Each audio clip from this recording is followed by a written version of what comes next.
আল্লাহর ইবাদত করো, আল্লাহর দাসত্ব করো, আল্লাহর গোলামি করো।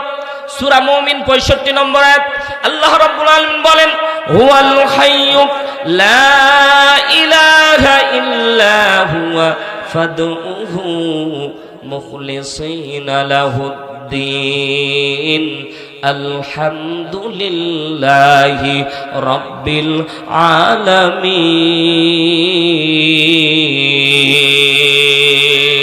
আল্লাহু আকবার। আল্লাহ রাব্বুল আলামিন বলেন হুয়াল হাইয়্যু, তিনি চিরঞ্জীব। জোরে বলেন কে? আরো জোরে বলতে, আরো জোরে বলেন কে? হুয়াল হাইয়্যু, আল্লাহ বলছে তিনি চিরঞ্জীব। হুয়ার ফাইল হলো আল্লাহ। আল্লাহ বলছে হুয়াল হাইয়্যু, তিনি চিরঞ্জীব। লা ইলাহা ইল্লা হুয়া, তিনি ছাড়া কোনো ইলাহ নাই। ফাদউহু, এজন্য ইবাদত করো, তার দাসত্ব করো, তার গোলামি করো। তার আল্লাহ রাব্বুল আলামিন কোরআনের অন্য জায়গায় বলেন কুল্লু শাইইন হালিক, সবকিছু ধ্বংস হয়ে যাবে, ইল্লা ওয়াজহাহু, শুধুমাত্র যিনি টিকে থাকবেন তিনি কে? আরো জোরে বলেন কুল্লু মান আলাইহা ফান ওয়া ইয়াবকা ওয়াজহু রাব্বিকা যুল জালালি ওয়াল ইকরাম। আল্লাহ তাআলা বলে সবকিছু ধ্বংস হয়ে যাবে, বান্দা কি জন্য আমি আল্লাহর ইবাদত দাসত্ব তোমাদেরকে করা লাগবে শোনো।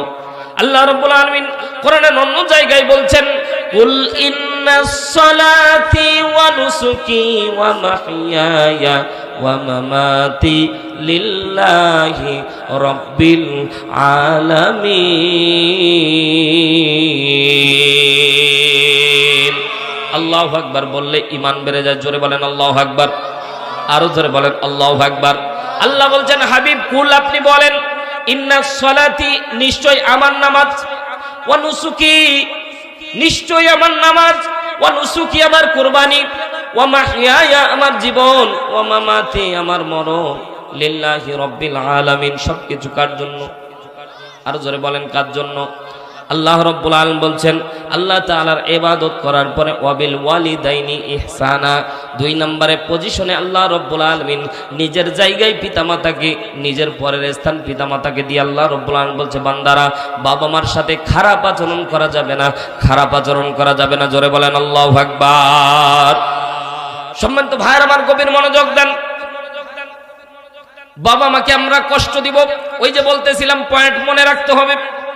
সন্তানকে হাফেজে কোরআন বানান, সন্তানকে আলেম বানান, সন্তানকে তারপরে আপনি ম্যাজিস্ট্রেট বানান, সন্তানকে তারপরে ইঞ্জিনিয়ার বানান, সন্তানকে তারপরে ডাক্তার বানান, সন্তানকে তারপরে প্রফেসর বানান। তাহলে বুঝবেন সন্তান আপনার দুনিয়াবী শিক্ষাও অর্জন করলো।